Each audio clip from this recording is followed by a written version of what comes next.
Assalamualaikum warahmatullahi wabarakatuh. Halo semuanya, kembali lagi bersama saya Andi BID. Menerima gaji pertama adalah momen yang membanggakan sekaligus penuh tantangan. Banyak orang, terutama yang baru memasuki dunia kerja, cenderung berpikir konsumtif dan langsung menghabiskan gaji untuk memenuhi keinginannya. Seperti cicilan motor baru atau gadget terkini seperti iPhone. Padahal gaji pertama seharusnya menjadi fondasi untuk membangun kebiasaan finansial yang sehat. Tanpa perencanaan yang matang, uang yang seharusnya bisa kita manfaatkan dalam 1 bulan untuk kebutuhan jangka panjang atau kebutuhan lainnya yang penting justru akan habis dalam sekejap, meninggalkan rasa menyesal di kemudian hari. Oleh karena itu, penting bagi kita untuk memiliki kesadaran bahwa mengelola uang dengan bijak sejak awal menerima gaji adalah kunci menuju stabilitas finansial di masa mendatang.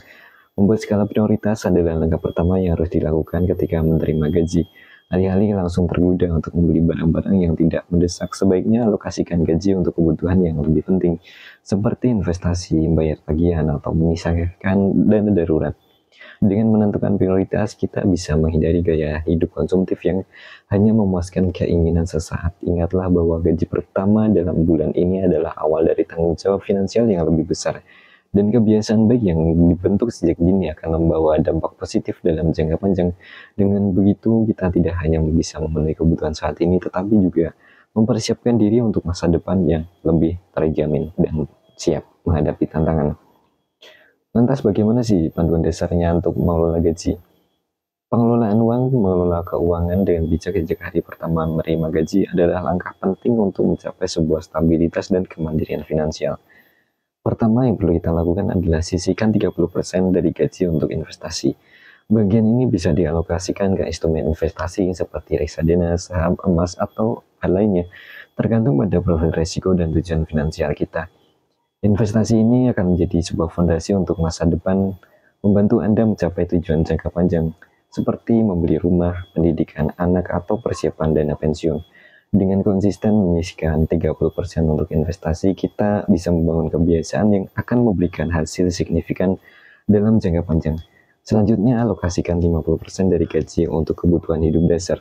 Bagian ini mencakup pengeluaran pokok bulanan seperti biaya sewa, cicilan rumah, listrik, air, internet, belanja bahan makanan, transportasi, dan kebutuhan sehari-hari dasar lainnya.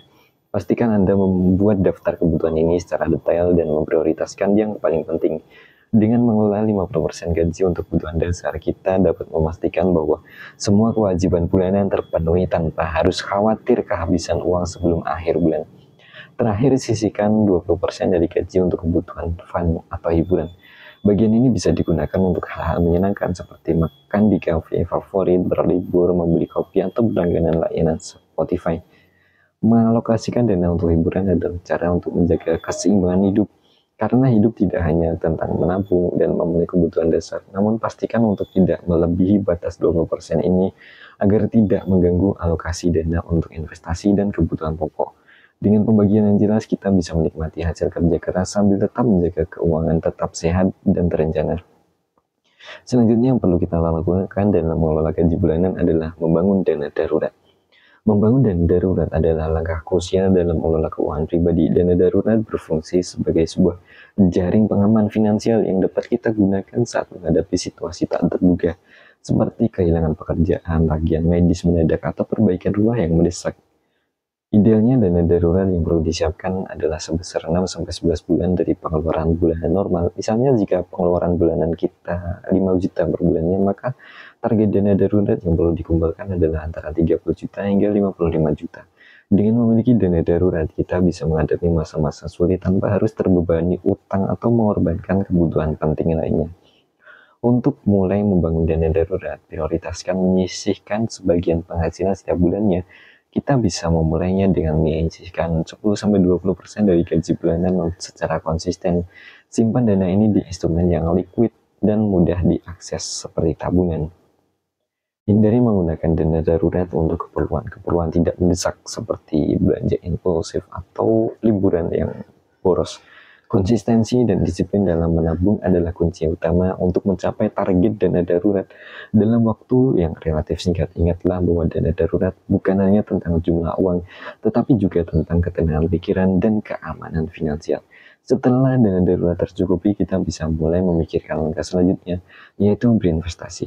Investasi adalah cara untuk mengembangkan uang kita dan mencapai tujuan finansial jangka panjang lainnya, seperti membeli properti, hunian pribadi, mempersiapkan dana pensiun, atau membiayai pendidikan anak. Namun pastikan bahwa dana darurat sudah terpenuhi sebelum memulai investasi, karena investasi biasanya melibatkan sebuah risiko dan tidak selalu bisa diakses dengan cepat. Hidup sesuai dengan kemampuan finansial adalah prinsip penting yang harus dipegang. Dengan memiliki dana darurat dan investasi yang terencana, kita bisa menjalani hidup dengan nyaman tanpa harus khawatir akan masa depan yang tidak pasti. Selanjutnya, yang penting juga kita lakukan dalam mengelola gaji bulanan adalah fund spending. Fund spending adalah bagian penting dari pengelolaan keuangan yang sehat. Karena hidup tidak hanya tentang menabung dan memenuhi kebutuhan dasar, tetapi juga tentang menikmati hasil kerja keras kita. Namun penting untuk membatasi fund spending agar tidak melebihi 20% dari gaji bulanan. Bagian ini bisa digunakan untuk hal-hal yang menyenangkan seperti membeli kopi favorit di kafe, merawat diri dengan produk skincare terbaik, atau menikmati hobi lainnya. Dengan mengalokasikan dana secara proporsional, kita bisa tetap menikmati hidup tanpa mengorbankan stabilitas finansial jangka panjang. Salah satu cara memanfaatkan fund spending adalah dengan merencanakan liburan atau wisata ke tempat-tempat yang belum pernah kita kunjungi, seperti di Bali atau destinasi menarik lainnya, Labuan Bajo, atau hal lainnya yang kita suka. Liburan tidak hanya memberikan kesenangan, tetapi juga menjadi momen untuk melepas penat dan recharge energi kita setelah bekerja keras. Dengan merencanakan liburan secara matang, kita bisa memastikan bahwa pengeluaran tetap terkendali, tidak impulsif, dan sesuai dengan anggaran yang telah ditetapkan. Selain itu, liburan juga bisa menjadi investasi dalam bentuk pengalaman berharga yang akan selalu kita kenang. Meskipun fund spending penting, disiplin dalam mengelola bagian ini adalah kuncinya. Pastikan untuk tidak tergoda menghabiskannya lebih dari 20% gaji bulanan saat liburan untuk hal-hal yang menyenangkan. Buatlah daftar prioritas dalam fund spending, seperti menentukan apakah kita lebih ingin menikmati cangkir kopi setiap minggu atau menabung untuk liburan besar-besaran di akhir tahun. Dengan cara ini kita bisa menikmati hidup secara seimbang sambil tetap menjaga keuangan tetap aman terkendali sesuai rencana. Ingatlah bahwa kebahagiaan tidak selalu harus mahal. Yang terpenting adalah bagaimana kita memanfaatkan dana yang ada dengan bijak. Jangan lupa untuk like, komen, dan subscribe channel ini agar tidak ketinggalan informasi menarik lainnya seputar keuangan, investasi, dan tips hidup seimbang. Bagikan juga video ini ke teman-teman atau keluarga yang mungkin membutuhkan insight tentang mengelola keuangan ini. Terima kasih sudah menonton sampai habis. Sampai jumpa di video-video selanjutnya. Saya Andi Setiawan SPD. Assalamualaikum warahmatullahi wabarakatuh.